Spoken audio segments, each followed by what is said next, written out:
Assalamualaikum warahmatullahi wabarakatuh. Alhamdulillah nahmaduhu wa nasta'inuhu wa nastaghfiruh. Na'udzu billahi min syururi anfusina min sayyiati a'malina. May yahdihillahu fala mudilla lahu wa may yudlil fala hadiyalah. Asyhadu an la ilaha illallah wahdahu la syarika lahu wa asyhadu anna Muhammadan 'abduhu wa rasuluh.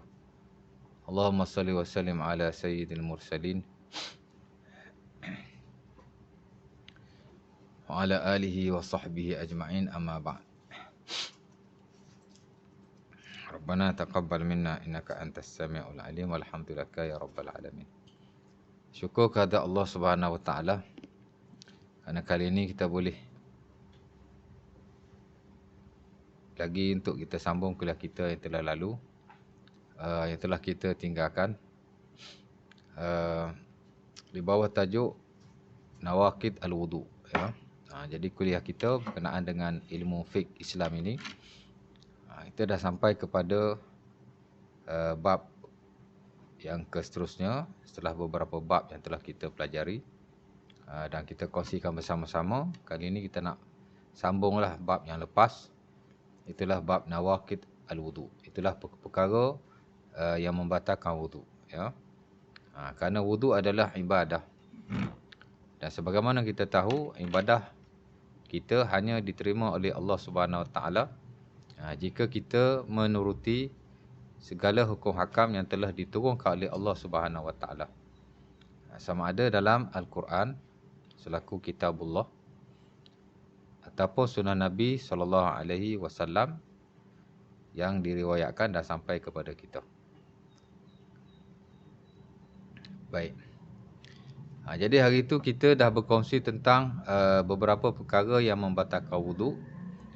Seperti sepintas lalu, itulah pertama, keluar sesuatu daripada kubul dan dubur. Kubul dan dubur. Qaf, ba, lam, kubul dan dubur. Da, ba, ro. Kubul, dubur. Kubul artinya kemaluan yang di hadapan, baik lelaki, baik wanita. Dubur pula ialah kemaluan di belakang. Kedua-duanya kita panggil kemaluan lah dalam bahasa Melayu. Walaupun dalam bahasa Arab istilahnya berbeza. Kemaluan di hadapan kita panggil kubul, kemaluan di belakang kita panggil dubur. Sama ada lelaki ataupun wanita, ya. Dan jika digabungkan kedua-duanya kita panggil as-sawatan. Dua aurat yang berat. Itu kita akan bincang balik perihal kubul dan dubur ini. Tak kala kita masuk dalam kitabus salah, the science of prayer, di mana di sana ada syarat sah sembahyang, syurut sihhatis salah, syarat sah sembahyang. Sebagaimana kita berwudu ada tata caranya, of course lah sembahyang juga lebih-lebih lagi ada tata caranya. Dan di sana ada syarat sah sembahyang. Antara syarat sah sembahyang yang perlu kita tahu dan perlu kita jaga semasa solat ialah menutupi aurat. Dan dalam syarat sah sembahyang bersabit dengan aurat, kita akan bincang sekali lagi berkenaan dengan as-sawatan, dua aurat yang berat ini. Baik, kembali pada yang tadi. Jadi keluar sesuatu daripada kubur dan dubur, membatalkan wudu. Dan saya telah huraikan secara terperinci dalam kuliah yang lalu. Dan perkara ini telah diijma'kan. Umpama kata Al-Imam Ibnu Munzir, apa-apa yang keluar daripada kubur dan dubur membatalkan wudu, ya. Tak kira lah, dan walaupun perkara itu perkara yang mu'tad, perkara yang selalu keluar adatnya, seperti al-baul, kencing, al-ghaid, berak, ar-rih, kentut atau angin. Itu yang mu'tad, yang adat, kebiasaannya keluar. Ataupun benda yang tidak mu'tad, keluar sesuatu yang bukanlah tahi atau kencing. Boleh jadi kita termakan sesuatu, termakan duit shilling, tiba-tiba keluar duit shilling, batal juga wudu di sisi majoriti para ulama, kerana ia termasuk dalam perkara yang keluar daripada kubul atau dubur walaupun dia tidak mu'tad. Adapun yang keluar secara mu'tad, ijma' ataupun sepakat seluruh ulama Islam ia membatalkan wudu. Yang tidak mu'tad ni ada khilaf sikit sebanyak. Walaupun majoriti mengatakan batal, tapi yang mu'tad, mana yang selalu keluar, sepakat para ulama, ia membatalkan wuduk sama sekali. Dan ini disebut oleh Al-Imam Ibnu Qudamah dalam Al-Mughni, di mana apa-apa yang keluar daripada kubur dan dubur secara mu'tad adalah membatalkan wuduk ijma'an, secara ijma'. Ya, kata Ibnu Muzi dalam buku ijma'nya, ajma'u ala anna khuruj al-ghaid minad dubur, telah ijma'lah bahawa apa yang keluar daripada dubur, daripada tahi, beraklah, wa khurujul baul minaz zakar wa kazalikal mar'ah, dan begitu juga jika keluar kencing daripada zakar, dan begitu juga dengan perempuan, yakni kencing atau beraklah sebagaimana lelaki juga. Wa khurujur rih, dan juga keluarnya angin, yakni kentut. Wa khuruj al-mani, jangan keluar mani juga. Wa zawalul aqli, hilang akal. Ala ayyi wajhin zala aqluhu. Tak kira lah macam mana keluar akal, hilang akalnya, bentuknya. Anna zalika, ataupun kullun yangqud at-taharah, semua daripada itu membatalkan wuduk, membatalkan taharah, wa yujib al-wudu, dan mewajibkan wudu. Jadi itu disebut oleh Al-Imam Ibnu Muzi dalam buku Ijma'. Kedua, gila atau hilang akal. Pertama, keluar sesuatu daripada kubur dan dubur. Jadi kita kena ingatlah, kerana ini perkara yang fardu ain. Fardu ain, perkara yang diwajibkan ke atas setiap mukallaf untuk mengetahuinya. Tak mungkin kita mendakwa kita seorang Muslim, tiba-tiba kita tak tahu perkara yang fardu ain yang betul-betul perlu kita tahu. Jadi kita kena ingatlah, pertama keluar sesuatu daripada kubur dan dubur. Yang kedua, gila atau hilang akal. Gila atau hilang akal. Telah disebut dalam Ijma' Ibnu Muzi yang saya nukilkan tadi.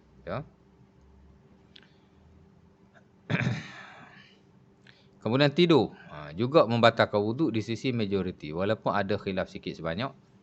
Bersabit dengan tidur secara tetap papan punggung ataupun tidur secara bersandar. Saya dah baca hadis-hadisnya. Hadis Anas bin Malik yang diriwayatkan dalam Sahih Bukhari dan Muslim, hadis Ibnu Abbas dan selainnya.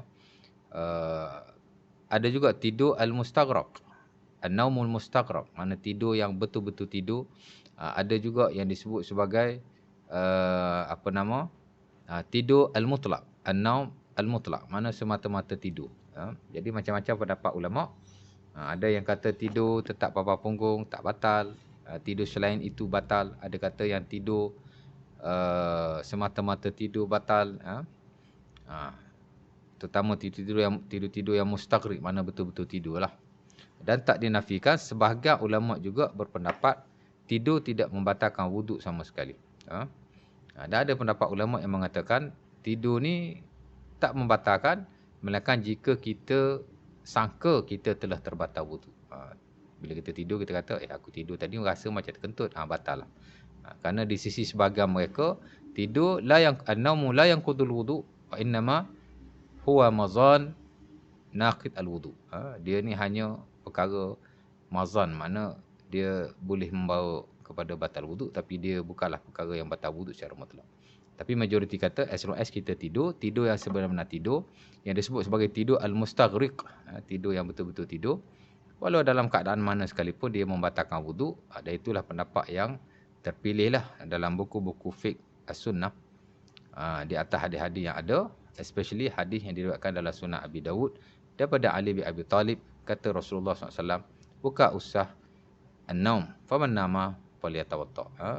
Yang menutupi dubur kita ialah ketika kita sedar. Bila kita tidur, maka terbukalah tutupan dubur kita.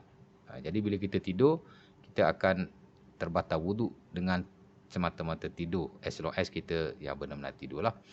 Sementara dalam hadis yang diriwayatkan dalam Sunan Abi Dawud dan selainnya, Safwan bin Asal menyatakan bahawa Nabi membenarkan dia menyapu di atas khuf. Kita tahu dalam bab yang selepas ini kita dah bincang bahawa sapuan di atas khuf dibolehkan, selagi mana kita hanya terbatal dengan hadas kecil saja, dan Nabi sebut dalam hadis berkenaan an-naum, yakni tidur. Jadi Nabi tak bezakan tidur yang macam mana. Nabi hanya sebut tidur saja. Dan saya kira itulah pendapat yang digunakan pakai di sisi majoriti para ulama. Walaupun masing-masing ada pendapat masing-masing. Baik, kemudian sentuh kemaluan dengan tapak tangan, saya dah hurai juga hadis yang diriwayatkan daripada Talib bin Ali. Dia menyentuh kemaluannya dengan tapak tangan. Nabi kata tak batal. Diriwayatkan dalam Sunan Abi Dawud dan Musnad Ahmad dan selainnya. Ya. Dan saya juga telah baca hadis yang diriwayatkan daripada Busrah bintu Safwan, juga diriwayatkan dalam Sunan Abi Dawud, di mana Nabi SAW memerintahkan supaya kita berwuduk tak kala kita menyentuh kemaluan. Hadis Abi Hurairah dan juga Ummu Habibah yang diriwayatkan dalam Sunan Ibnu Majah, dalam Sahih Ibnu Khuzaimah ataupun Ibnu Hibban dan selainnya. Ada hadis-hadis yang menunjukkan bahawa menyentuh kemaluan membatalkan wuduk, dan ada hadis yang tidak yang menunjukkan bahawa menyentuh kemaluan membatalkan wuduk, dan ada hadis yang menunjukkan menyentuh kemaluan tidak membatalkan wuduk. Dan pendapat yang menarik juga dengan menggabungkan kedua-duanya ialah wuduk tidak terbatal dengan semata-mata sentuh. Cuma ia sunnah saja. Ada ulama hanya memilih hadis Busrah bintu Safwan. Maka dia kata batal lah wuduk. Ada ulama yang memilih hadis ada ulama yang menggabungkan kedua-duanya. Maka dia kata tak batal wuduk, hanya sunnah berwuduk sahaja. Dan ada ulama pula membahagikan antara syahwat dengan tidak syahwat. Dan jika kita belajar dan baca buku-buku fiqh yang ada dalam market, kita dapati tidak ada kesepakatan dalam isu ini. Dan kita boleh lihat hujah yang kata batal pun bagus, yang kata tak batal pun bagus. Jadi macam-macam. Jadi pendapat yang kita kata banyak dimuatkan dalam buku-buku fiqh ialah tidak terbatal. InsyaAllah ta'ala. Baik. Kita nak pergi ke khususnya, setelah bab sentuh kemaluan ni, kita akan masuk perkara yang batalkan wuduk yang ke seterusnya. Sebagaimana saya notakan di sini ialah makan daging unta. Ya. Baik. Antara yang batalkan wuduk juga ialah makan daging unta. Dalam istilah Arabnya disebut aklu luhumil ibil ataupun aklu lahmil ibil, makan daging unta. Ya.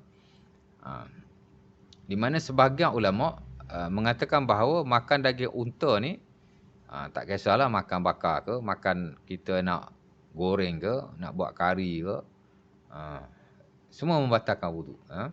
As long as daging kita makan itu daging unta. Di atas hadis Nabi SAW yang diriwayatkan dalam beberapa buku sunan, antaranya dalam Sunan Abi Dawud daripada Jabir bin Samurah, di mana Nabi SAW ditanya, "Ya Rasulullah, atatawadda' min luhum al-ghanam?" Wahai Rasulullah, adakah aku kena berwuduk jika aku makan daging kambing? Maka Nabi berkata padanya, faqala in syi'ta tatawadda' wa in syi'ta la tatawadda'. Ya Rasulullah, atawadda' min luhumil ghanam? Faqala in syi'ta tatawadda' wa in syi'ta la tatawadda'. Ataupun setengah riwayat in syi'ta tawadda' wa in syi'ta la tawadda'. Kalau kamu nak, kamu boleh wuduk. Kalau kamu tak nak, kamu boleh untuk tidak berwuduk. Mana Nabi memberi pilihan. Nak wuduk boleh, tak nak wuduk boleh. Itu dalam kes daging kambing. Ya. Kemudian Nabi ditanya lagi, atawadda' min luhum al-ibil? Bagaimana pula dengan daging unta? Bila aku memakannya, adakah aku kena berwuduk? Maka Nabi berkata, tawadda'u min luhumil ibil. Maka Nabi kata, berwuduklah jika kamu makan daging unta. Itu hadis Jabir bin Samurah yang diriwayatkan dalam Sunan Abi Dawud. Dan ada lagi hadis yang diriwayatkan dalam Sahih Bukhari, tak silap saya, atau Muslim, daripada Al-Bara' ataupun Jabir bin Samurah tadi dalam Sahih Bukhari atau Muslim. Hadis Al-Bara' dalam Sunan Abi Dawud. Kena tengok balik sanad dia. Tapi hadis Al-Bara' dan hadis Jabir bin Samurah tentang kewajipan berwuduk dengan memakan daging unta adalah masyhur sama sekali, dan ianya sahih. Hatta Al-Imam Nawawi rahimahullah dalam syarah Sahih Muslim menyatakan, laqad sahah hadis Jabir wa hadis Al-Bara'. Kata Imam Nawawi, telah sahihlah hadis Jabir dan al-hadis Al-Bara'. Telah sahihlah hadis, sahah fihi hadisan. Itu teksnya. Telah sahlah kepadanya dua hadis. Hadis Jabir wa hadisul Bara'. kata Al-Imam An-Nawawi. Itulah hadis Jabir dan hadis Al-Bara'. Sah dua hadis, telah sahihlah dua hadis. Dan An-Nawawi menyatakan, hadza al-madhhabu aqwa dalilan wa in kana al-jumhur ala khilafihi. Ini teks Al-Imam An-Nawawi yang amat bagus sekali. Di mana kata beliau, pendapat ini atau mazhab ini adalah mazhab yang kuat.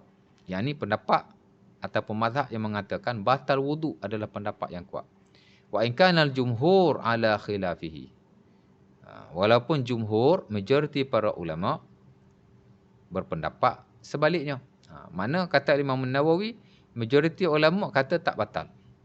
Sebahagian kata batal. Bukan majoriti, tapi sebahagian kata batal. Dan dia kata pendapat yang kata batal, walaupun dia bukan majoriti, yang ini minoriti, adalah pendapat yang kuat, lebih kuat. Hadzal madhhabu aqwa dalilan wa in kana al-jumhur ala khilafi. Pendapat yang kata batal ini, mazhab yang kata batal ini adalah mazhab yang kuat, pendapat yang kuat. Apa maksud pendapat yang kuat? Mana pendapat yang sahih? Pendapat yang lebih diguna pakai. Pendapat yang patut kita ikut. Wa in kana al-jumhur ala khilafi. Walaupun majoriti ulama tidak berpendapat sedemikian. Walaupun majoriti ulama menyelisihinya. Kemudian Imam Nawawi menyebut dalam konteks mazhab Syafi'i ada ulama yang kata batal, antaranya Al-Imam Al-Baihaqi, antaranya Al-Imam Ibn Khuzaimah. Ada ramai lagi di kalangan ulama-ulama Syafi'i juga. Of course lah, keseluruhan ulama hadis menyatakan batal wudu dengan memakan daging unta. Kata Imam Nawawi, wa hakiya an ahli al-hadits, dia kata wa hakiya an ahli al-hadits mutlaqan. Dan membatalkan wudu ini adalah pendapat ahli hadis keseluruhannya. Qatibah, bukan mutlaqan. Wa hukiya an ahli hadis qatiban. Dan diriwayatkan daripada ahli hadis pendapat yang kata membatalkan wudu ini adalah pendapat ahli hadis keseluruhannya. Wa hukiya an ahli hadis qatibatan. Qatibah. Maksudnya diriwayatkan daripada keseluruhan ahli hadis. Makna kalau ahli hadis saja dia mesti kata menyentuh kemaluan membatalkan wudu. Baik, itu pendapat Imam Nawawi. Jadi ala kulli hal, maka daging unta membatalkan wudu. Adapun majoriti ulama kata tak batal kerana mereka berpegang dengan hadis yang lain. Antaranya hadis yang diriwayatkan dalam Sunan Abi Daud, tak silap saya, nanti saya tengok balik di sanad. Dalam hadis Abi Daud daripada Jabir, di mana katanya akhirul amrain, Jabir bin Abdullah. Tadi Jabir bin Samurah, yang ini Jabir bin Abdullah. Katanya akhirul amrain an Rasulillah tarkul wudu mimma masatin nar. Kata Jabir, perintah terakhir Rasulullah akhirul amrain min Rasulillah tarkul wudu mimma masatin nar. Kata Jabir, perintah terakhir Rasulullah SAW ialah meninggalkan wudu bila mana apa-apa itu menyentuh api. Maksudnya apa-apa yang kita masak, tak kisah daging apa pun, maka ia tidak perlu kepada wudu. Mana tak batalkan wudu. Jadi majoriti ulama berpegang dengan hadis ini. Jadi dia kata daging unta kalau dah dimasak, maka tak membatalkan wudu di atas hadis berkenaan. Jadi dia tak pakai hadis Al-Bara' dan juga hadis Azib.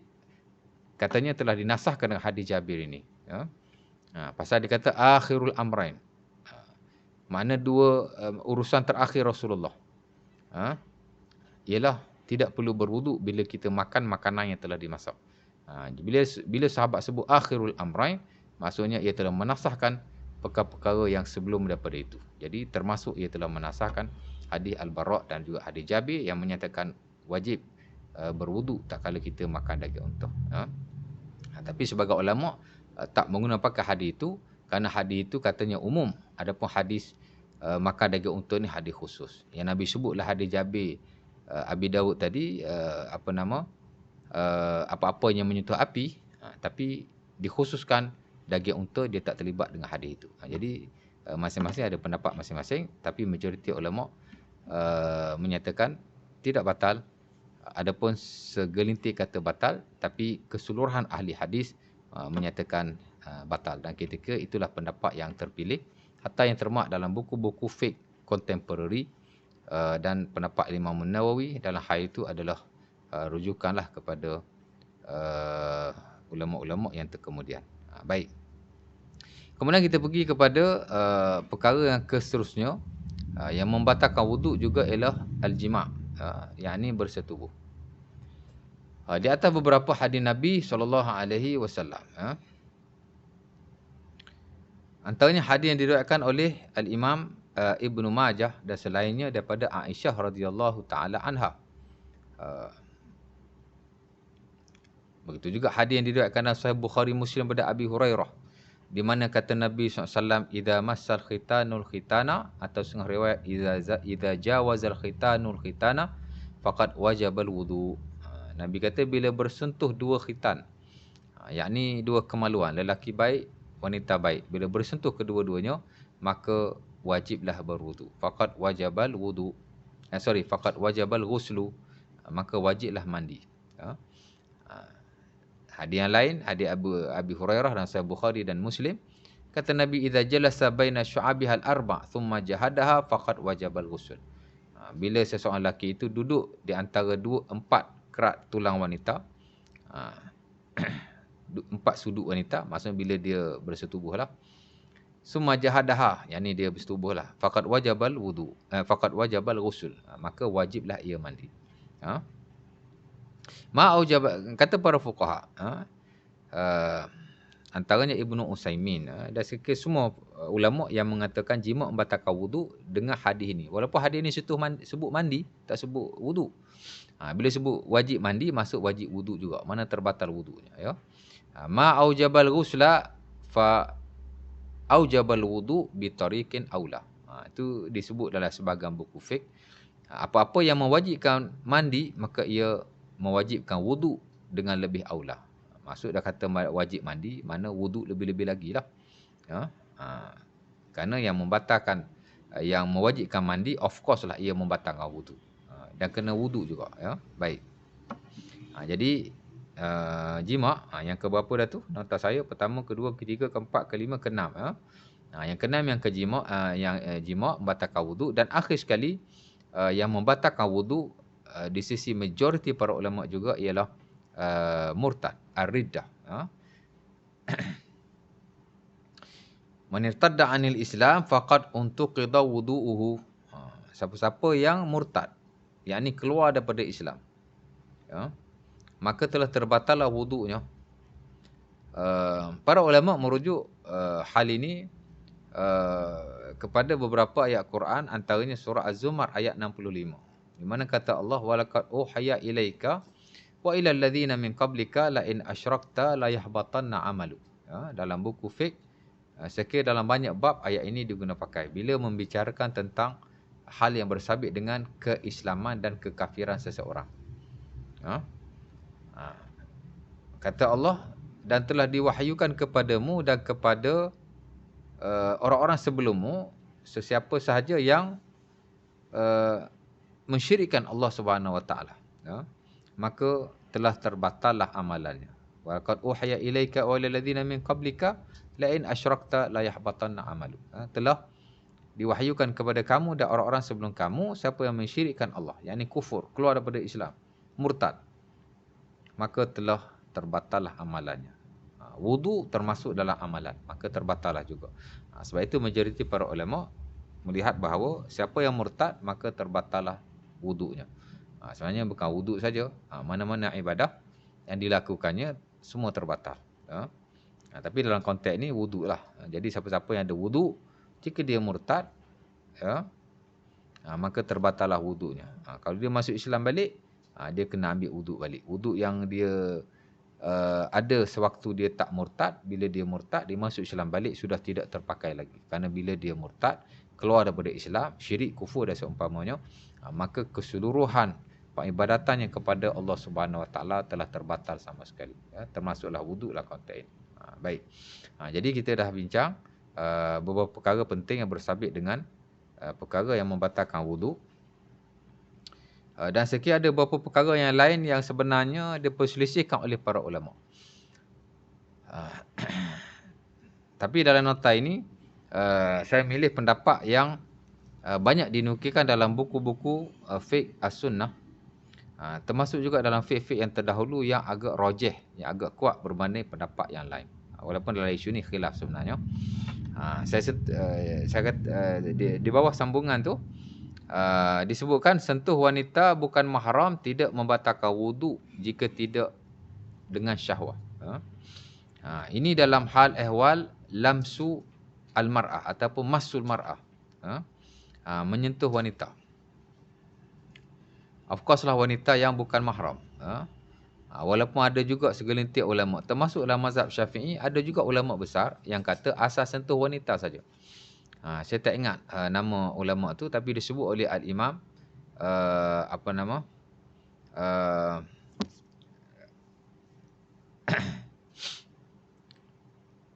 siapa nama pengarang kitab Al-Bayan fi Fiqh al-Imam Syafi'i, Abul Husain Al-Yamani. Siapa nama tu? Saya tak ingat nama dia. Itu buku ensiklopedia. Di samping buku At-Tahzib Al-Imam Al-Baghawi, di samping hatta buku Al-Imam An-Nawawi Al-Majmu', buku Al-Bayan fi Fiqh al-Imam Syafi'i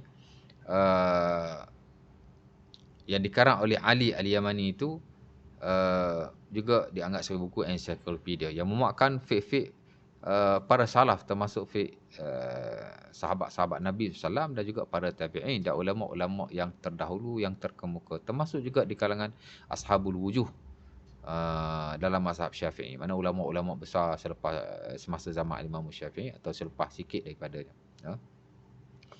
Dia juga menyebut bahawa ada ulama Syafi'i yang berpandangan asal menyentuh wanita sahaja tidak membatalkan wudu. Kerana ayat Quran tidak membezakan mahram atau tidak mahram.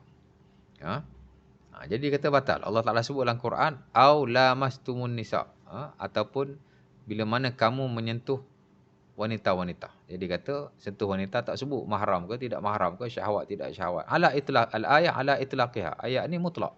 Jadi dia kata asal sentuh saja membatalkan wudu. Adapun sebahagian besar ulama yang lain, terutama ulama-ulama mazhab Syafi'i lah, hatta distandarkan dalam mazhab Syafi'i, menyentuh wanita yang bukan mahram, sama ada secara sengaja, sama ada secara tidak sengaja. Mana sentuh ni sentuh dengan kulit sama kulit lah, sentuh yang tidak berlapik, maka ia membatalkan wudu. Mereka mengatakan jika menyentuh bukan mahram kerana ia dikaitkan dengan syahwat, Allah Ta'ala kata aula mastumun nisa, bila kamu menyentuh wanita-wanita membatalkan wudu, artinya menyentuh wanita dengan sebab ada syahwat.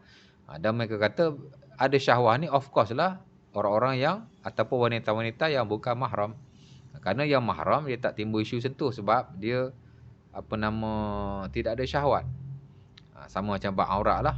Aurat mahram dengan bukan mahram of course lah berbeza. Jadi dia kata sama. Itu dalam mazhab Syafi'i lah. Walaupun sebenarnya ulama dalam hal ni ada pendapat yang berbeza-beza antara satu dengan yang lain.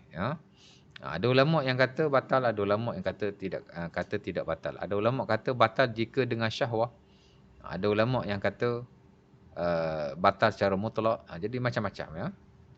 Baik. Ala kulli hal, dalam hal ni ada 3 pendapat ulama lah. Pertama, ulama yang kata tak batal secara mutlak. Itu pendapat yang dimuktamadkan dalam mazhab Abu Hanifah, An-Nu'man bin Sabit. Mazhab Hanafi lah, dia kata tak batal sama sekali. Pertama, kerana ayat Quran aula mastumun nisa, bila kamu menyentuh wanita-wanita, katanya menyentuh di situ maksud al-jima'. Dia merujuk kepada pentafsiran daripada Ibnu Abbas radhiyallahu taala anhu yang disebut sebagai hibrul ummah. Dia ni ulama di kalangan para sahabat yang antara yang teralim, di mana dia mentafsirkan aula mastumun nisa, katanya menyentuh isteri ataupun wanita, artinya jima'. Kerana dalam Quran bila Allah Ta'ala nak sebut jima', Allah Ta'ala dalam sebahagian besar ayat menyebutnya dengan kalimah sentuh. Kadang-kadang Allah Ta'ala sebut al-mas, yakni sentuh.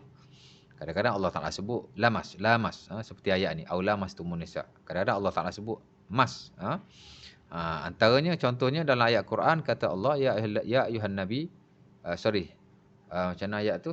Siapa yang menceraikan wanita sebelum dia menyetubuhinya, maka tidak ada iddah ke atas wanita itu. Bila kita masuk dalam fiqhun nikah, the science of marriage, ya, ataupun fiqhun nikah, the science of marriage. Bila kita belajar fiqh munakahat, dalam fiqh munakahat ada tak kurang daripada 10 bab sebenarnya. Ambil daripada awal-awal lagi, bab mukaddimah pernikahan, masuk bab syarat nikah, rukun nikah, apa gitu ini, bab mahar, pergi kepada bab-bab perceraian, bab talak, banyaklah dibahaskan. Ada bab li'an, ada bab ilak, ada bab zihar dan seumpamanya, ada bab radha'ah, susuan, ada bab nafaqah, macam-macam. Dan selama kita belajar tak kurang daripada 10 bab dalam fiqhun nikah, the science of marriage. Di sana ada bab yang disebut sebagai apa nama,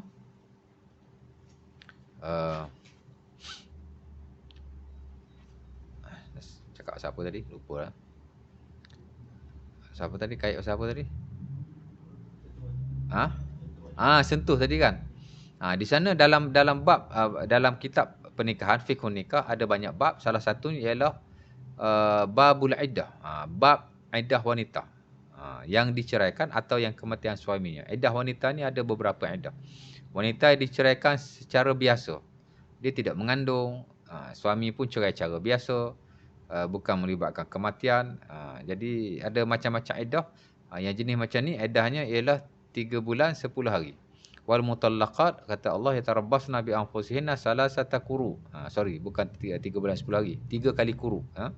Ini 3 kali haid atau 3 kali suci. Wanita yang diceraikan secara biasa, makna diceraikan bukan dalam keadaan dia mengandung, diceraikan bukan kerana kematian suami dan seumpamanya. Yang ni cerai biasa ni salasata quru. Wal mutallaqat yatarabbasna bi anfusihinna salasata quru. Allah Taala kata orang yang diceraikan seumpama ini, dia kena tunggu 3 kali quru, 3 kali haid atau 3 kali nifas. Itu perbahasan yang lain lah, sama ada makna quru ni haid ke nifas. Haid ke ataupun suci. Kemudian ada pula wanita yang iddah dia ketika dia bersalin. Wa ulatil ahmal ajaluhunna ayyatna hamlahunna. Kata Allah, orang yang mengandung habis iddahnya tak kala ia melahirkan anaknya. Ya. Jadi siapa diceraikan bila dia mengandung, lepas dia diceraikan dia beranak, maka habislah iddahnya. Walaupun 1 hari. Dia kena cerai. Esok dia beranak, habis iddah. Walaupun ada khilaf lagi lah, tapi nak cerita macam tu. Ada iddahnya pula 3 bulan. Wanita yang telah putus haid atau wanita yang langsung tak ada haid. Mungkin boleh jadi orang yang tak balik, dia kahwin kemudian diceraikan, tak ada haid kan, 3 bulan. Allah Ta'ala kata wallati, macam mana ayat tu, dan wanita-wanita yang diceraikan dalam keadaan dia tidak ada haid. Macam mana ayat tu, wallai ya'isna min nisaikum inirtabtum fa'iddatuhunna salasata ashhur. Wallai ya'isna minal mahid inirtabtum fa'iddatuhunna salasata ashhur. Kata Allah, wallai lam yahidna. Kata Allah, siapa yang diceraikan dia tidak ada haid, putus haid, ataupun dia tidak ada haid, maka iddahnya adalah 3 bulan. Dan ada juga Allah Ta'ala sebut orang yang tidak ada iddah langsung. Macam mana ayat Quran tu, apa nama,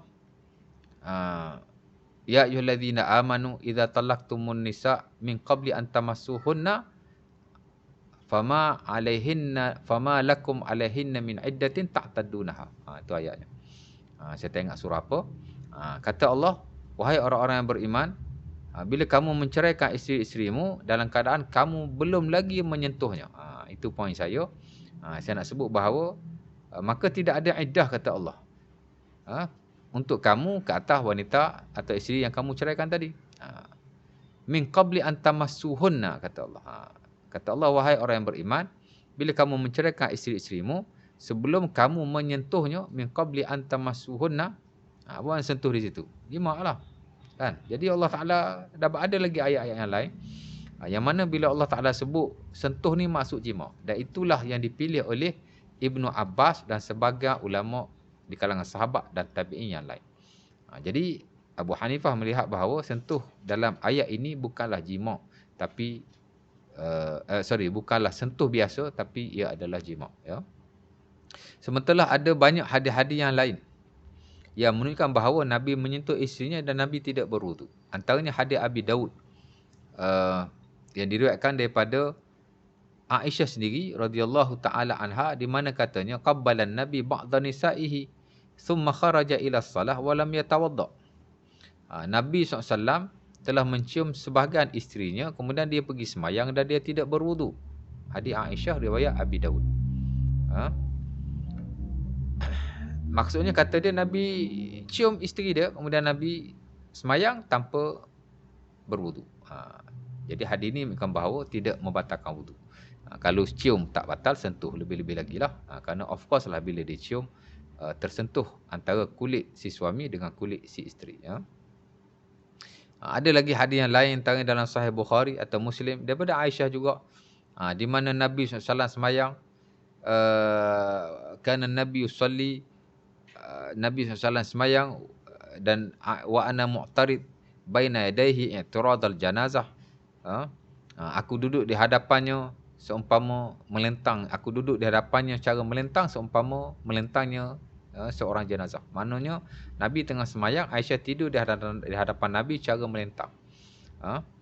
Fa iza sajada ghamazani faqabattu rijlayya wa idza qama basattuha.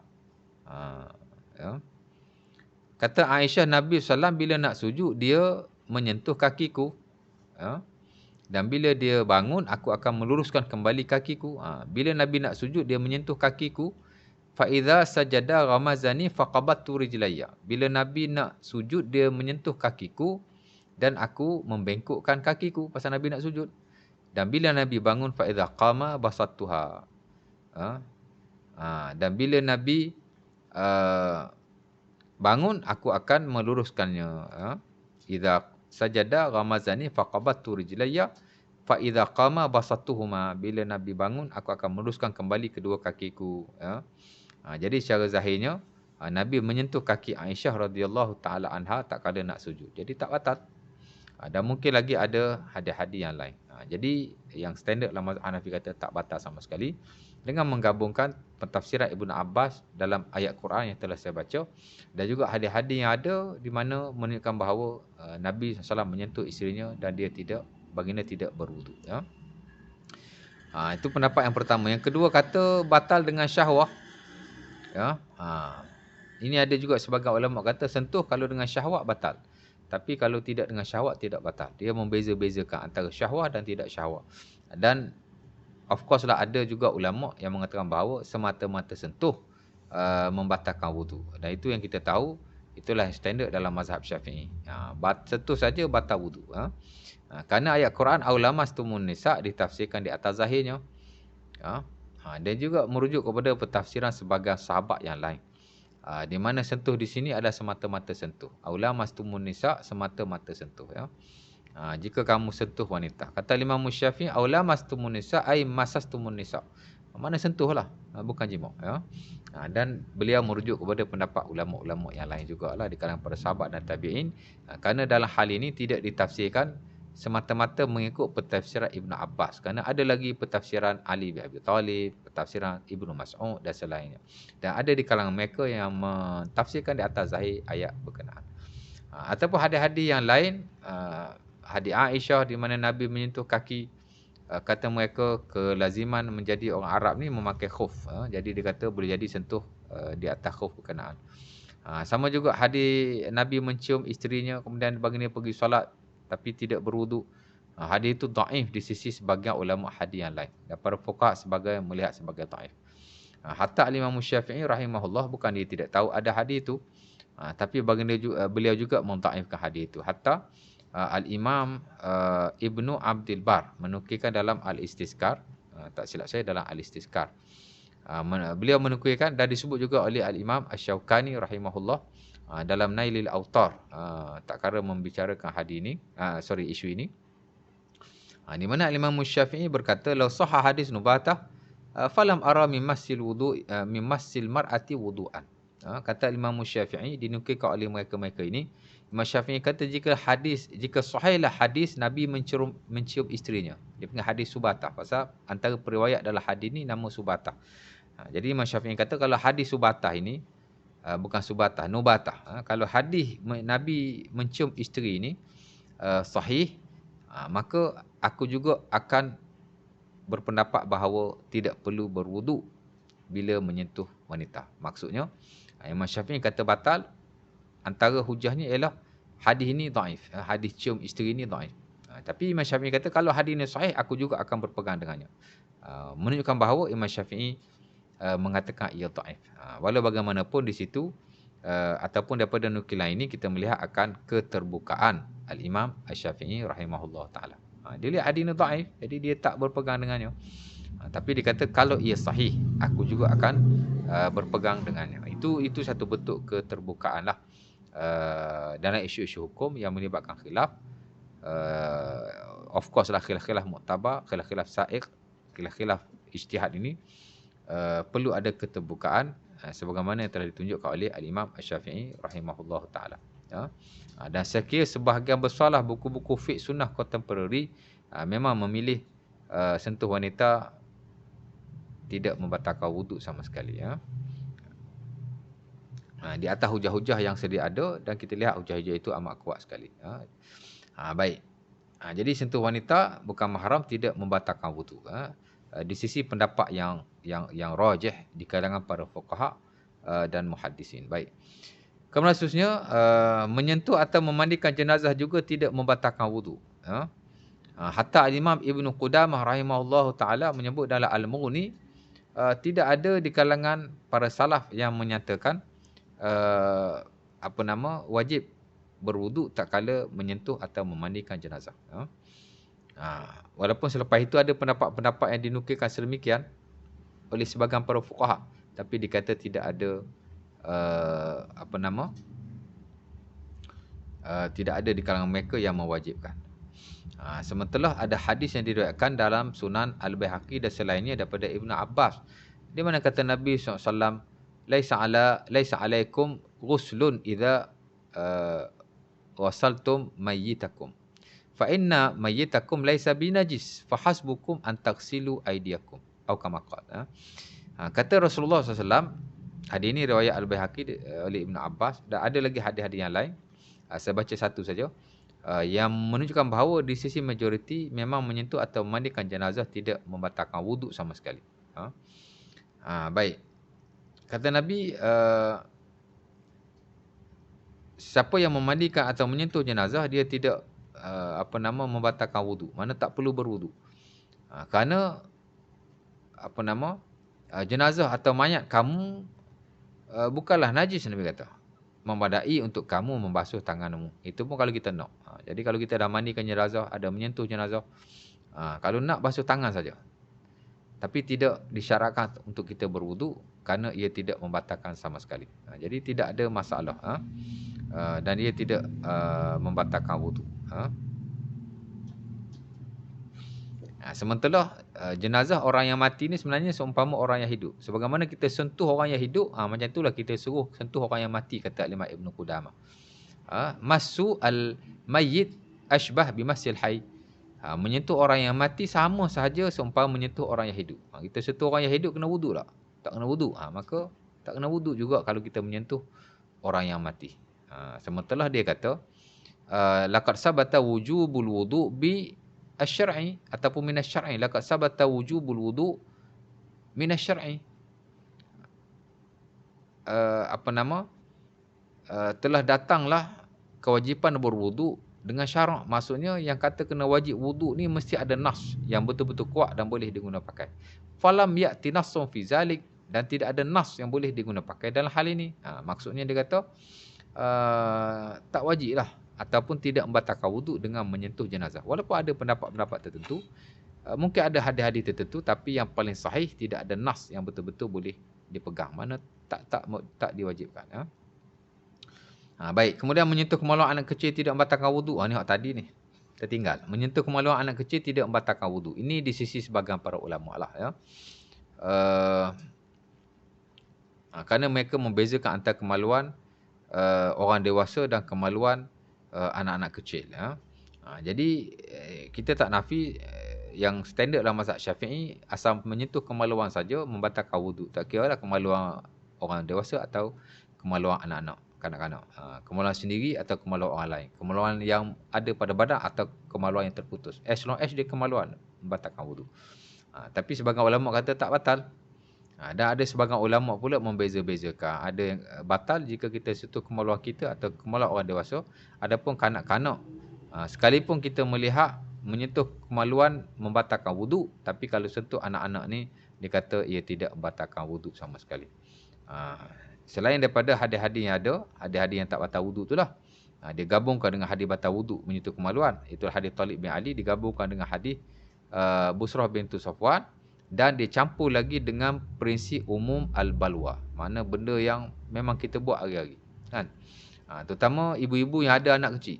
Kalau asal sentuh saja, nak kena wuduk. Asal sentuh saja nak kena wuduk. Berapa kali dia menyentuh kemaluan anaknya yang masih kecil. Umumul balwa.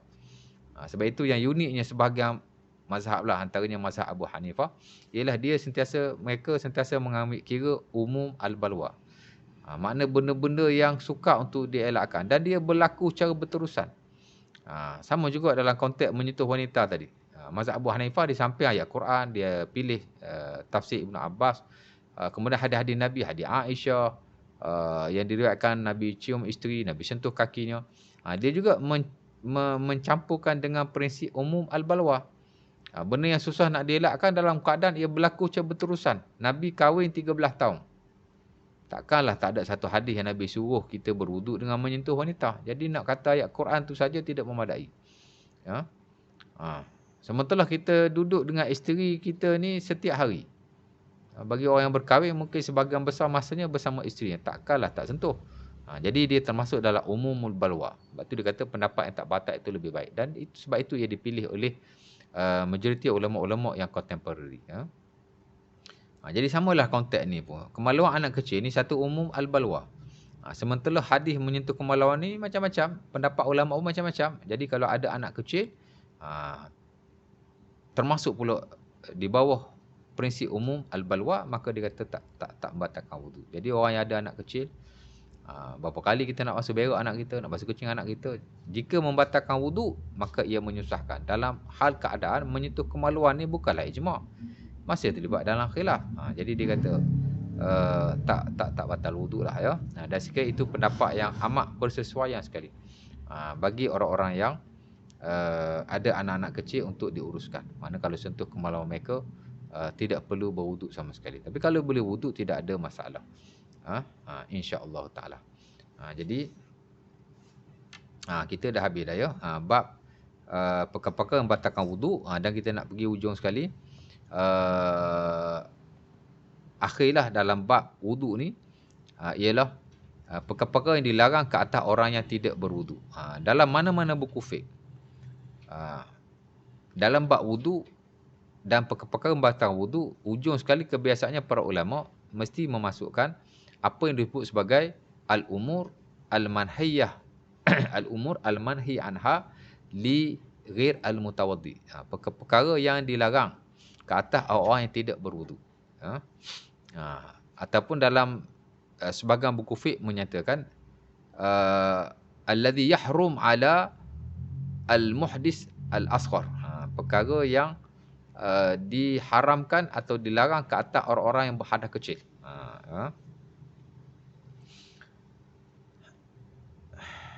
Hatta kalau kita lihat dalam mazhab Syafi'i, dalam mata Abi Syuja' pun disebut oleh beliau walladhi yahrum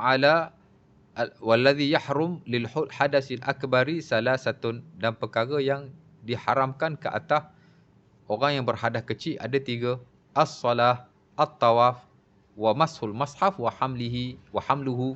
Kata Abi Syuja'. Itu matan paling masyhur lah saya kira dalam mazhab Syafi'i. Yang simple yang boleh kita hafal, boleh kita belajar. Dan saya masih ingat lagi dulu masa saya belajar memang saya hafal mata Abi Syuja'. Tapi dah banyak lupa lah pasal tak refresh tak guna kan. Tapi saya antara mata yang saya paling suka lah di samping mata-mata yang lain. Pasal susunan matan ni amat baik, ringkas dan mudah untuk kita ingat. Dan huraian ulama pun lebih tersusun. Al-Imam Taqiyuddin Al-Hisni bila dia hurai matan Abi Syuja' dalam kitabnya Kifayatul Akhyar. Saya kira one of the best book lah yang menghuraikan matan Abi Syuja'.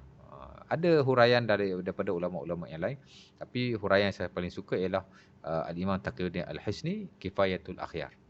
Dan sefaham saya di tanah Arab pun dipelajari kitab berkenaan di universiti lah maksud saya. Dan kalau kita nak tahu pendapat Imam Syafi'i yang qadim, yang lama, yang jadid, yang baru secara ekspres, termasuk pendapat ulama-ulama yang muktabar dalam mazhab Syafi'i, termasuk pendapat mazhab Syafi'i yang distandardkan, maka kita boleh rujuk syarahan Taqiyuddin Al-Hisni Kifayatul Akhyar ke atas matan Abi Syuja'. Ya. Baik, dia kata 3 kan, tapi saya tulis sini 4. Sebenarnya bukan dalam matan Abi Syuja' saja, tapi dalam mana-mana buku fiqh sebenarnya menukilkan perkara yang sama. Itulah perkara yang dilarang ke atas orang berhadap kecil. Ada 3. 3 tu pasal dia sekalikan satu Quran dengan bawa Quran. Bila dipecahkan dia jadi 4 lah. Pertama, as-salah, semayang. Of course lah orang yang tak semayang secara ijma' tak boleh solat. Ini sepakat para ulama, salaf dan khalaf. Tak mungkin seorang Islam yang mendakwa dia Muslim, tiba-tiba dia semayang tanpa wudu. Dan bagi orang yang kata semayang tak perlu wudu, sebenarnya ulama kata mereka ni terkeluar daripada Islam. Murtadlah, kafir. Pasal dia telah menafikan kewajipan bersuci untuk solat. Sedangkan ia telah diijma'kan. Kata Imam Ibn Muzi, ajma'u anna salah la tuzi illa bitaharah liman yajidus sabila ilaiha. Itu kata Ibn Muzi dalam Kitabul Ijma'. Kitab Ijma' Ibn Muzi ni antara kitab ijma' yang paling bagus dan paling masyhur dalam market. Ada lagi kitab-kitab ijma' ulama' yang lain. Tapi Ibn Muzi antara ijma' yang amat dirujuk oleh para ulama' dulu dan sekarang. Termasuk Al-Imam An-Nawawi juga dalam Al-Muqaddimah. Dalam Muqaddimah Majmu' Al-Majmu' Syarh Al-Muhazzab, beliau memuji ijma' yang dinukilkan oleh Al-Imam Ibn Muzi. Hatta kata beliau, dia sendiri pun Imam Nawawi suka merujuk ijma' Ibn Muzi berbanding ijma' yang lain. Termasuk ijma' yang dinukilkan oleh ulama-ulama Syafi'i. Kerana kata An-Nawawi, Ibn Muzi ni al-qudwah fi hadzal fan. Dia ni contoh, model, ikutan dalam ilmu ini, yakni ilmu ijma'. Jadi kalau ijma' dinukilkan oleh Ibn Muzi, dia ijma' yang tepatlah insya-Allah taala. Baik. Jadi semayang as-salah, kata Ibn Muzi, telah ijma' lah, mana tak boleh kita menyelisihinya. Bahawa semayang tak boleh tanpa taharah bagi orang yang mampu untuk melakukannya. Nampak? Jadi semayang wajib kita bersuci, sama ada wudu atau mandi wajib. Bagi orang yang mampu lah, kalau tak mampu nak macam mana? Kan? Yang kita sebut ada orang tak mampu wudu, boleh jadi dia tayamum. Ataupun tak mampu mandi wajib, boleh jadi dia tayamum. Tapi kalau kedua-duanya tak mampu, dia boleh semayang tanpa wudu. Itu lain. Itu kita panggil ashabul a'zar, mana orang yang ada keuzuran. Tapi dalam konteks biasa, orang yang nak solat wajib berwudu dan tak boleh menafikan kewajipan itu. Menafikan kufur, murtad, keluar daripada Islam. As-salah. Pasal apa? Pasal ayat Quran dah jelas. Hatta masa kita belajar bab wudu dulu pun, kita baca surah Al-Maidah ayat 6 tu, Allah Ta'ala kata, ya ayyuhallazina amanu idza qumtum ilas salah, wahai orang yang beriman, bila kamu berdiri untuk semayang, maka Allah Ta'ala ajar cara wudu dalam Quran. Jadi menafikan wudu untuk semayang, menafikan Quran kufur lah. Ayat yang jelas umpama ini, kan? Jadi semayang, sementara banyak hadis yang Nabi sebut, la salata illa bituhur, la yakbalu salata, hadis Bukhari Muslim daripada Abi Hurairah, la yaqbalullahu salata ahadikum iza ahdasa hatta yatawadda. Kata Nabi, Allah Taala tak terima semayang seseorang yang berhadas melainkan setelah dia berwudu. Hadis itu saya pernah baca peringkat awal-awal perkara yang membatalkan wudu tu, kentut tu kan. Dan bila sahabat dengar macam tu, dia tanya Abu Hurairah, wa mal hadas ya Abu Hurairah? Apa yang dimaksudkan hadas wahai Abu Hurairah? Abu Hurairah kata durak au fusa. Durak ni kentut yang kuat, kentut yang ada bunyi, kentut yang busuk, kentut yang berat lah. Durak ni dipanggil kentut yang berat. Fusak kentut yang ringan. Jadi kentut tak bunyi, kentut tak ada bau, kentut yang sedikit. Jadi Allah Ta'ala tak terima, kata Abu Hurairah. Hadis Ibnu Umar antaranya juga dan Sahih Bukhari dan Muslim. La tuqbalu solatun bi ghairi tuhur, kata Rasulullah SAW. Tidak diterima semayang tanpa bersuci. Dan ada lagi hadis-hadis yang lain. Jadi confirm lah, nak semayang mesti ada wudu. Baik, kemudian at-tawaf. Tawaf pun sama. Diwajibkan berwudu oleh majoriti para ulama. Pasal apa saya kata majoriti? Pasal tidak keseluruhan mereka mengatakan wajib berwudu. Ya. Ada ulama kata nak tawaf tak wajib berwudu, tapi disunahkan sahaja. Pasal tidak ada perintah yang jelas daripada Rasulullah sallallahu alaihi wasallam. Antara hadis yang digunakan pakai dalam hal ini, yang paling masyhur ialah hadis yang diriwayatkan dalam Musnad Al-Hakim, dalam Sunan Al-Baihaqi, dalam Sunan At-Tirmizi pun ada, daripada Ibnu Abbas, daripada Aisyah, di mana kata Nabi, as-salat at-tawafu bil baiti salatun illa anna Allah abaha fihi al-kalam. Fihi al-kalam. Kata Rasulullah, tawaf ni adalah solat. Melainkan Allah Ta'ala, kecuali Allah Ta'ala mengharuskan bercakap padanya. Innallaha at-tawafu bil baiti salatun illa annallaha abaha fihal kalam. Nabi kata semayang, tawaf ni semayang. Cuma Allah Ta'ala benarkan untuk kamu bercakap. Idza takallamtum fala takallamu illa bi khair. Maka bila kamu nak bercakap, jangan kamu bercakap melainkan perkara-perkara yang baik. Jadi Nabi telah mengatakan tawaf itu solat. Jadi secara zahirnya solat mesti berwuduk lah. Sementara dalam Sahih Bukhari ataupun Muslim, Aisyah kata Nabi bila nak tawaf dia wudu. Awwalu syai'in bada bihi Rasulullah hina qadima annahu tawadda summa tawafa bil bait. Kata Aisyah radhiyallahu taala anha, Nabi bila nak tawaf, perkara pertama yang Nabi buat, Nabi berwudu, kemudian Nabi baru tawaf. Jadi banyak lagi hadis-hadis yang lain yang menunjukkan bahawa Nabi tawaf ketika nak berwudu. Dicampur dengan hadis Ibn Abbas yang saya baca tadi. At-tawafu bil baiti salatun. Tawaf ni Nabi kata semayang. Jadi campur dua tu dia kata wajib berwudu. Tapi tak dinafikan, sebagian ulama kata tak wajib berwudu. Umpamanya dalam mazhab Hanafi, saya tak pasti yang standard ke atau ulama-ulama Ahnaf, ulama-ulama Hanafiyah. Tapi ada disebutkan pendapat dalam mazhab mereka bahawa tidak wajib berwudu untuk tawaf. Begitu juga pendapat Al-Imam Ibn Taymiyah rahimahullah ta'ala. Kerana kata mereka yang kata tak wajib wudu ni, tawaf ni dia bukan macam semayang. Dia tak ada rokok, dia tak ada sujud. Jadi dia tak sama macam semayang. Habis tu Nabi sebut as-salah tu. Sebab solat ni dia banyak maksud. Dia tidak hanya merujuk kepada solat kita semayang, rokok, sujud tu. Tapi solat juga merujuk kepada peribadatan kepada Allah Subhanahu Wa Taala. Jadi kata tawaf ni bukan semayang. Sementara perbuatan Nabi berwudu tak menunjukkan wajib. Dia tak sama. Kalau perintah Nabi itu wajib. Adapun perbuatan Nabi di sisi ahli-ahli usul dan para fuqaha, belum tentu menunjukkan wajib. Jadi kalau ada hadis menunjukkan Nabi melakukan sesuatu, dia belum tentu wajib. Tak jadi wajib lagi. Fa'lun Nabi la yadullu 'ala al-wujub. Ini disebut dalam buku-buku usul. Hatta Imam Syaukani dalam Irsyadul Fuhul menyatakan bahawa perbuatan Nabi belum lagi menunjukkan kewajipan. Mana semata-mata perbuatan Rasulullah, belum wajib lagi. Kalau wajib ni ada perintah, ada suruhan. Ini semata-mata perbuatan. Jadi perbuatan Nabi belum tentu wajib lagi. Nak tengok perintah Rasulullah. Jadi sebab itu ulama membezakan antara sunnah qauliyah dengan sunnah fi'liyah. Dari satu sudut, bila ada perintah, dia menjadi kewajipan. Dan of course lah perintah ni hanya ada dalam sunnah qauliyah. Adapun sunnah fi'liyah ni dia nak kena tengok, nak kena kaji, nak kena teliti. Dia tidak secara zahirnya menunjukkan satu kewajipan. Semata-mata perbuatan Nabi belum wajib lagi kata mereka. Ya. Baik, jadi tawaf. Jadi majoriti tak dinafikan kata wajib berwudu, segelintir kata tak wajib. Ya. Baik, kemudian sentuh Quran. Ni akhir sekali. Dan bawa Quran. Bawa Quran ni dia di bawah sentuh Quran lah. Majoriti para ulama menyatakan menyentuh Quran perlu kepada wudu.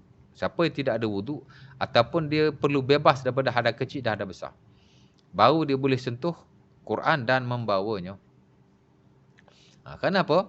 Kerana Allah Subhanahu Wa Taala dalam Al-Quran, ini satu perkara yang amat masyhur lah di kalangan para ulama. Kerana ia dibahaskan dalam mana-mana buku fiqh tentang hukum menyentuh mushaf bagi orang yang tidak bersuci Bagi orang yang berhadas kecil atau berhadas besar. Boleh atau tidak dia menyentuh Quran. Baik. Majoriti ulama kata wajib berwuduk bagi orang yang menyentuh atau membawa Al-Quran. Maksudnya kalau tidak ada wuduk ataupun kalau dia berhadas kecil atau berhadas besar sekalipun, haram baginya, dilarang ke atasnya untuk menyentuh atau membawa Quran. Hujahnya adalah ayat Quran dalam surah Al-Waqi'ah. Allah Ta'ala sebut, innahu laqur'anun karim fi kitabim maknun la yamassuhu illal mutahharun. Surah Al-Waqi'ah ayat 76, ayat 77, 78, 79. Fi kitabim maknun, innahu laqur'anun karim fi kitabim maknun la yamassuhu illal mutahharun. Kata Allah, itulah Quran yang mulia. Ia adalah kitab yang tersembunyi ataupun yang dirahsiakan. Fi kitabim maknun, kitab yang diletakkan oleh Allah secara rapi. La yamassuhu illal mutahharun. Tidak boleh menyentuhnya melainkan orang-orang yang bersuci.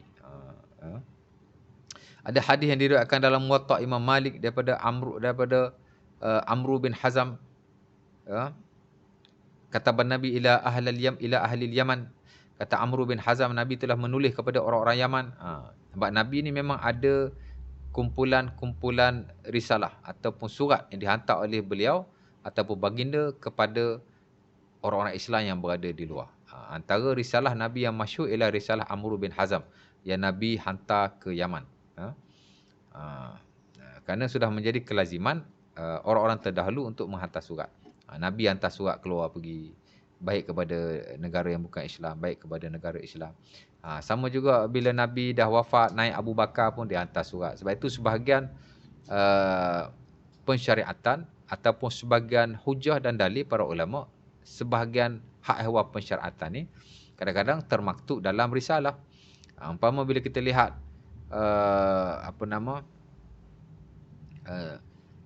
bila kita contohnya dalam bab zakat pun ada kita guna surat dalam kita membicarakan antaranya bab zakat ni, zakat unta, zakat lembu dipanggil zakat al-an'am, zakat haiwan-haiwan ternakan. Selain daripada hadis Nabi yang marfu' yang diriwayatkan tentang Nabi sebut zakat unta ni berapa, zakat kambing berapa, zakat lembu berapa. Ada juga hadis ataupun ada juga dalil daripada surat. Antaranya surat yang Abu Bakar As-Siddiq juga hantar ke Yaman, yang diriwayatkan oleh Anas bin Malik. Surat Abu Bakar menyatakan zakat unta macam ni, zakat kambing macam ni, zakat lembu macam ni, zakat unta, zakat kambing, disebut dalam surat Abu Bakar As-Siddiq kepada ahli Yaman. Sama juga adalah dari beberapa kes yang lain. Jadi surat ni satu benda yang diguna pakai dan diterima lah. Jadi surat antara dihantar oleh Nabi ke orang Yaman daripada Amr bin Hazam ini yang diriwayatkan dalam Muwatta Imam Malik ialah Nabi kata la yamassul Quran illa tahir. Tidak boleh menyentuh Quran melainkan orang yang tahir. Tahir ni makna suci. Jadi secara zahirnya suci ni of course lah suci daripada hadas kecil, suci daripada hadas besar. Jadi menggabungkan ayat Quran berkenaan tidak boleh menyentuh dan menggabungkan hadis ni, maka dia kata wajib berwuduk untuk menyentuh dan membawa Al-Quran. Hatta Al-Imam Ibnu Abdul Bar dalam Al-Istidkar, dia kata hampir keseluruhan para ulama berpendapat sedemikian. Kata dia ajma' man taduru alaihimul fatwa fi jami'il asar, fi jami'il amsar. Dia kata telah ijma' lah orang-orang yang mengeluarkan fatwa di seluruh negara Islam. Anna al-Quran la yamassuhu illa annahu la yamassul Quran illa tahiran. Illa tahirun.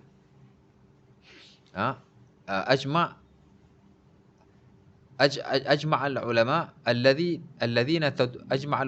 الذين تدور عليهم الفتوى في جميع الأمصار أن القرآن لا يمسه إلا طاهر أو كما قال. Lebih kurang macam itulah kata Imam Ibn Abdul Bar. Telah sepakatlah ulama yang memberi fatwa di seluruh negara Islam bahawa tidak boleh menyentuh Quran melainkan orang tu mesti bersuci daripada hadas kecil dan hadas besar. Dan kata Al-Imam Ibn Qudamah juga sama, la na'rifu fi zalika mukhalifan illa Dawud Az-Zahiri.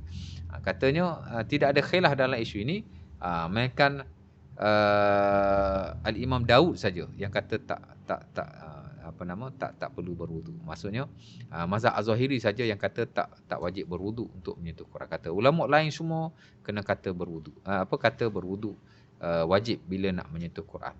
Dia kata tidak ada khilaf dalam isu ini, melainkan hanya dalam mazhab Az-Zahiri saja. Tu kata Al-Imam Ibn Qudamah. Hatta kalau kita lihat Al-Imam Ibn Taymiyah pun mengatakan bahawa wajib berwuduk bila menyentuh Quran. Ada juga pendapat daripada Al-Imam Malik. Imam Malik pun sama, nak sentuh Quran wajib berwuduk. Tapi beliau memberi rukhsah, memberi keringanan kepada orang-orang yang mengajar Al-Quran, orang-orang yang menghafal Al-Quran, orang belajar Al-Quran ataupun anak-anak yang masih kecil untuk tidak berwuduk bila mana menyentuh Quran. Merujuk kepada prinsip umumul balwa tadilah. Jadi dia kata orang yang belajar Quran, orang yang mengajar Quran, anak-anak kecil diberi kelonggaran untuk tidak berwuduk. Kerana menyusahkan. Jadi kita lihat rukhsah di situ bagus juga untuk sebahagian orang. Kalau kita mengajar Al-Quran, asal batas saja nak ambil wuduk. Asal batas saja nak ambil wuduk. Mungkin tergendala lah kelas kita. Jadi dia melihat ada sudut itu. Tapi saya tak nafikan, hampir keseluruhan para ulama menyatakan menyentuh Quran wajib berwuduk. Tapi kita tak nafi juga dalam mazhab Az-Zahiri menyentuh Al-Quran tidak wajib. Kenapa? Pertama dia kata ayat Quran yang dimaksudkan itu bukan merujuk kepada orang-orang Islam, tapi merujuk kepada malaikat yang berada di langit. Pasal Allah Taala kata innahu laqur'anun karim fi kitabim maknun la yamassu ilal mutahharun. Dia tak merujuk kepada Quran yang ada pada kita, tapi dia merujuk secara zahir nas ini kepada Al-Quran yang berada di Lauh Mahfuz, di mana dia tidak disentuh melainkan oleh malaikat-malaikat yang suci. Dan kita lihat itu pentafsiran yang bagus juga. Sama juga katanya hadis yang diriwayatkan oleh Amr bin Hazam dalam risalah Rasulullah SAW. Dia kata itu adalah risalah dan dia tidak termasuk dalam kelompok hadis-hadis yang boleh digunakan pakai. Kerana ia risalah. Sementara perkataan tahir yang disebut oleh Rasulullah SAW boleh memberi maksud yang banyak. Dia dianggap sebagai al-lafzul mushtarak. Mana satu lafaz yang boleh memberi arti yang luas. Orang Islam disebut juga tahir. Orang Islam disebut juga tahir. Orang yang suci, yang suci akidahnya. Sama juga orang yang macam-macam bersuci daripada dosa. Jadi tahir ni dikata tidak hanya merujuk kepada orang yang suci daripada hal kecil dan hal besar. Dia juga boleh memberi maksud-maksud yang lain. Dia dipanggil sebagai al-lafzu al-mushtarak. Jadi boleh jadi Nabi kata tidak boleh menyentuh Al-Quran melainkan tahir, melainkan orang yang suci. Suci di sini masuk orang Islam. Jadi orang Islam boleh sentuh, orang kafir tak boleh sentuh. Sementara ada hadis yang Nabi larang Quran dibawa ke tanah orang bukan Islam. Jadi di situ ada pentafsiran-pentafsiran tertentu. Dan saya kira hujah Daud Az-Zahiri ni juga adalah hujah yang baik sebenarnya. Wallahu ta'ala alam. Dan saya tak nafi sebahagian besarlah buku-buku fiqh contemporary menyatakan bahawa tidak wajib berwuduk bila menyentuh Quran. Jadi pendapat Az-Zahiri dalam hal ini saya lihat banyak diguna pakai, banyak dirujuk dan banyak ditarjihkan oleh ulama-ulama pengkaji-pengkaji fiqh contemporary. Jadi saya kira walaupun khilaf yang sedikit lawan khilaf yang besar, majoriti lawan minoriti yang tak amat sedikit, tapi ia juga sebenarnya kita boleh kata termasuk dalam perkara-perkara yang masih diselisihkan oleh para ulama. Ala kulli hal, masing-masing dengan ilmu masing-masing dan dengan peramalan masing-masing, insya-Allah taala. Dan yang paling penting dalam hal-hal yang melibatkan khilaf ni mungkin ada rukhsah dan keringanan sedikit sebanyak. Dan yang paling penting juga kita ada ilmu lah untuk kita beramal dalam hal-hal seumpama ini. Jadi saya rasa mungkin setakat itu dulu. Next time kita akan sambung lagi lah kuliah kita. Tajuk yang seterusnya selepas babul wuduk, kita akan masuk babul ghusli, bab mandi. Jadi satu bab yang menarik juga selepas bab wuduk, insya-Allah taala. Jadi saya rasa setakat ini dulu. Aku liqali azza wa astagfirullahaladzim. Assalamualaikum warahmatullahi wabarakatuh. Tutup kita majlis kita ini dengan tasbih kafarah dan surah Al-Asr.